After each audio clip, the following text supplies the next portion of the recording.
দুনিয়াতে উলঙ্গ আইছি এই সাদা কাপড়টার জন্য, এই সাদা কাপড়টার জন্য আইছি দুনিয়াতে।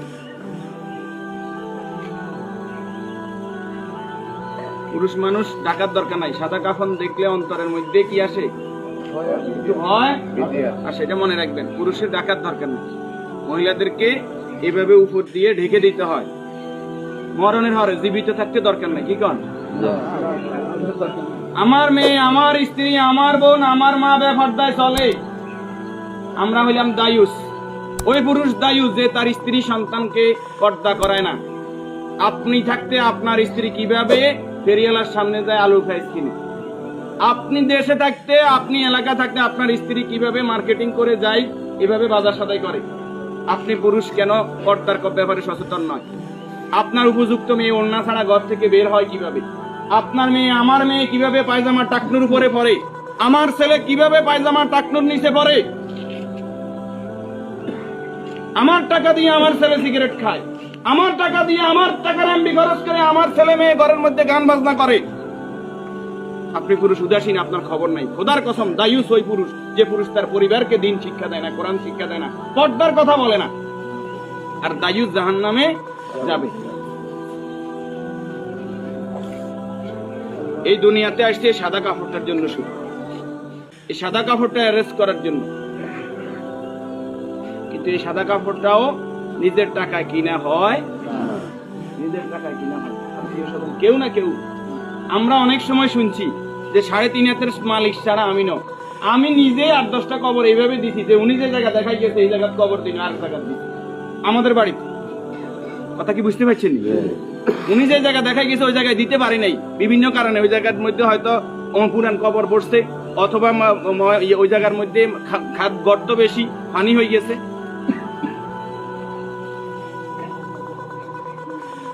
তাহলে আমার শেষ জায়গাটাও আমার নির্দেশনা মতো হয় না, পরিবারে যারা আছে তাদের নির্দেশনা মতো হয়। যে রাসূলের সম্মানমর্যাদা এত বেশি, সে রাসূলের প্রতি দুরূদ ও সালাম সাল্লাল্লাহু আলাইহি ওয়াসাল্লাম।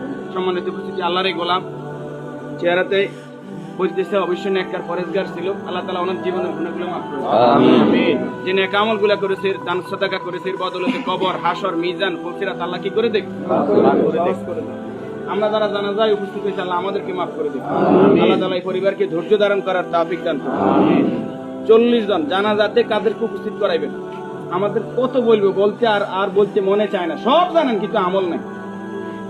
আপনি জানেন যে আত্মীয়তার সম্পর্ক নষ্টকারী জাহান্নামে যাবে, আপনি নিজেই সেই সম্পর্কটা বারবার নষ্ট করেন। আপনি জানেন যে আগে সালাম দিতে হবে, আপনি সালাম দেন না। আপনি জানেন যে নিজের জন্য যেটা ভালো মনে করি অপরের জন্য সেটা ভালো মনে না করলে আমি ইমানদার নয়। আপনি জানেন প্রতিবেশীর হক নষ্ট করলে ইমানদার নয়। কই নেই, সব শুধু জানি, আমল করি না। আমাদের মাঝ থেকে আমলটা দূরে সরে গেছে। এই নেককার গোলাম জানাজাতে নামাজি পরেজগার লোক, শিরিক মুক্ত লোক, আপনার দৃষ্টিতে যিনি শিরিক মুক্ত, এরকম 40 জন লোক যদি দোয়া করে আল্লাহ তাআলা ওই দোয়া কি করে? কবুল করে। 40 জন হাইবেন, আইতেন না। উনি নামাজি পরেজগার, উনি হয়তো আপনি মনে করেন যে মাজারে সেজদা দেন শুধু কবিরা গুনাহ, মাজারে সেজদা দেন বুঝি শিরক। শনিবার মঙ্গলবার কি শিরক না? শনিবার মঙ্গলবার হিসাব করা শিরক ননি? শিরক, এটাও শিরক। এই যে জাদু টোনা করা, এটা কি শিরক ননি? গণকের কাছে যাওয়া, বান্দর গনাইতে যায়, মানুষ গনাইতে যায়, চুরি করছে কে, আনা চাইতে যায়, এগুলো সবগুলো কি বড় শিরক। যেটা জনগণ সকল ক্ষমতার উৎস, ঠিক ননি? জনগণ সকল ক্ষমতার উৎস, সকল ক্ষমতার মালিক কে? তো যেই দল, যেই সংগঠন, যেই রাজনীতি আমাকে বলে জনগণ সকল ক্ষমতার উৎস, এই রাজনীতি করা কি শিরক না? এই জিনিসটা কেন বুঝিনি আমরা?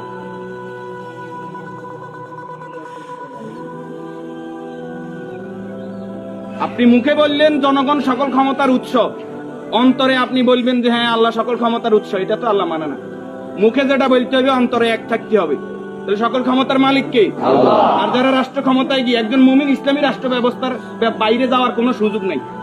যদি আওয়ামী লীগ আবার তওবা ইস্তেগফার করি আই কয় যে আমরা আল্লাহর আইন অনুযায়ী রাষ্ট্র চালাইম, আমরা কইম আলহামদুলিল্লাহ। বিএনপি যদি কালকে বলে যে আমরা রাষ্ট্র চালাইম আল্লাহর আইন অনুযায়ী, কোরআনের আইন দিয়ে রাষ্ট্র চলবে, সৎ নামাজি পরেজগার লোকরা চেয়ারম্যান মেম্বার হইব, তাকওয়াবান হইব, আমরা বিএনপির সাথে আছি, বিএনপি কে ভোট দেব। যদি জামাত ইসলামী বলে আমরা আল্লাহর আইন দিয়ে রাষ্ট্র চালাইবো, কোরআন চালাইবো, দেশ তাকওয়ার ভিত্তিতে চলবে, রাসূল যেভাবে চালাইবে আমরা তাদেরকে ভোট দিব।